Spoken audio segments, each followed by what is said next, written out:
We are today at IBM Client Service here in Kista in Stockholm, and with us we have Patrick Coach from IBM. Thank you for having us here, Thank first of you. all. We're discussing today Datacentric Enterprise. But before we start with this, you are one of the speakers on Data Innovation Summit Right. next week, and you had your title of the presentation is called "What Watson is Working on Right Now." That's So correct. let's start first with that. Can you tell us a little bit more about it? Yes, certainly. So, as you know, IBM's cognitive technology or AI, we branded Watson. So Watson is what we go to market with when we talk about cognitive technologies and artificial intelligence. So I will be talking a little bit about what are the different types of use cases that we are having Watson address. So, for instance, we'll be looking at some of the work that he's doing in I'd say, but some of the work that Watson is doing in the industrial sector, for instance, where I tend to spend most of my time. So we will look into how Watson can help achieve optimization gains in operations, how we can achieve customer satisfaction increase in call centers, and various things where we see Watson actually excelling and leveraging a lot of the breakthrough innovation that IBM has brought out from the IBM Research Lab. Mm-hmm. And you already started with presenting some of the examples. When it comes to data-driven innovation, right now we can see a lot of examples throughout many industries, many departments, many levels in the organization. But where do you see the biggest output or the biggest innovation happening in this area? Yeah, so you're right. I certainly agree. I think data-driven initiatives are popping up all over the place, and I think when we talk about digitalization or the digitization of the marketplace, we're actually talking about how to make use of all the data that is becoming more and more prevalent. And so, although there are a lot of different initiatives in a lot of different areas, I think there are two areas where we see the most impact, and one is in the area of operations optimization, because I think a lot of the operations so far have been or they are still very, very complex. But because of all the digitalization initiatives that companies have established, there is now a possibility to leverage artificial intelligence on top of that digital operations landscape. So I think that's one area where we see a lot of benefit. The other area is, of course, all the various conversation services that we see popping up. So a lot of people have perhaps tried out Siri on their iPhone, or they have worked perhaps with Alexa in their home entertainment space.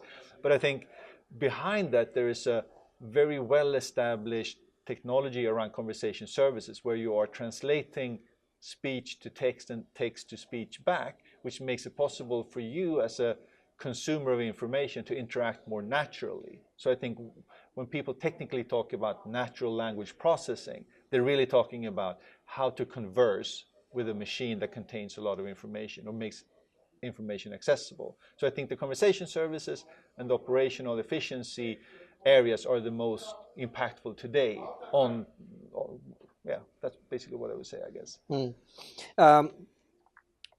Let's discuss a little bit challenges and hinders, because the opportunities are now we can see them all over the place, right?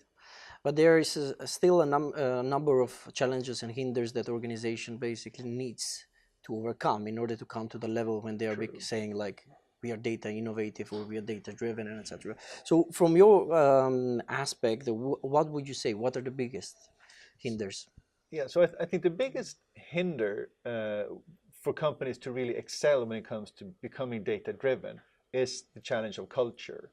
So culture is, of course, basically the sum total of the ways of working, the experience, the way a company has set up their organization, the way they reach decisions, either through consensus or through tough authoritarian leadership. All of these ways of working are now being called into question when we are moving into a data-driven approach, right? Some of these ways of working will be sort of legitimized by the data. The data will confirm that the ways of working are solid, well-founded, and just continue as you've done. However, certain practices will be radically questioned by the data, so the data will not perhaps support some of these ways of working or some of the ways that the companies have organized themselves. And I think these surprises, if you will, are the biggest challenges for companies. And if they cannot address those challenges successfully, they will not become data-driven. They will be culturally driven. So I think the most successful companies when it comes to becoming data-driven are the ones that can have a dynamic culture that becomes secondary to the data sets, basically. And it's great that we're touching about this point, because I think that in the last, let's say, a year, there has been a lot of changes. So we're talking about like company moving from the approach of being data first to AI first.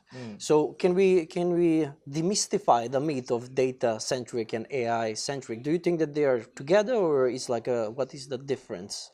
Yeah, very good question. I think that there's a tendency to try and be current by using whatever buzzword is most buzzing right now. And I think today AI is a very powerful buzzword. If you don't have AI in your vocabulary, you're missing out almost, right? And data-centric feels almost like big data. It feels very old. But that doesn't mean that there isn't great value to this.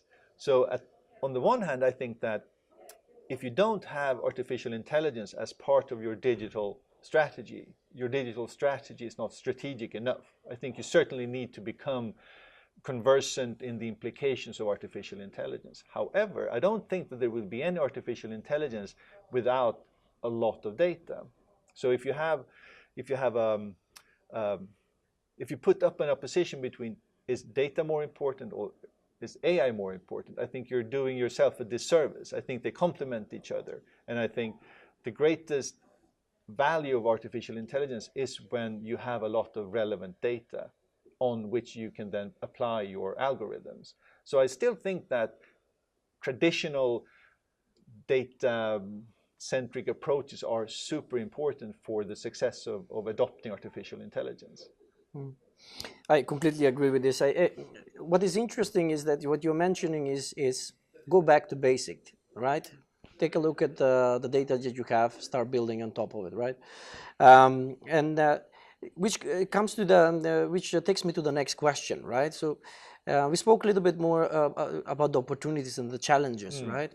But what about how can organization actually move forward in becoming more data-centric or more AI-centric, if that fits the vocabulary a little bit better, and starting with the data, of course, as you mentioned. So what would be your recommendations? So my recommendation would be that when it comes to innovation, basically what we are saying is need for change. And change is very difficult for a lot of people and for a lot of organizations.